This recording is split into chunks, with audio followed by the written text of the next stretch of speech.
এই যে বন্ধুরা দেখেন, যুক্তরাষ্ট্রের ক্যালিফোর্নিয়ার কি এক ভয়াবহ অবস্থা।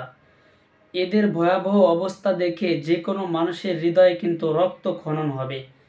দেখেন, এরা কিন্তু দিনের পর দিন, রাতের পর রাত পরিশ্রম করে এখানে কিন্তু তারা তাদের নিজের স্বপ্নের বাড়ি ঘর সমস্ত কিছু কিন্তু এখানে তারা তৈরি করছিল। কিন্তু এখানকার অবস্থা এতটা ভয়াবহ হয়েছে, তাদের চোখের সামনে তাদের স্বপ্নের সমস্ত কিছু পুরে একবারে ছারখার হয়ে যাইতেছে, কিন্তু তাদের কিচ্ছু বলার নাই এখন। দেখেন, এদের এই করুণ অবস্থা হওয়ার পিছনের কারণটা কি অনেকেই জানে না। আমাদের কাছে যেটা সব থেকে মনে হয়েছে সেটা হলো, এরা সব সময় গুনাহের কাজের মধ্যে জর্জরিত থাকে। প্রত্যেকটা মিনিট সেকেন্ড প্রত্যেকটা সময় এদের গুনাহের মধ্যে দিন কাটে রাত কাটে।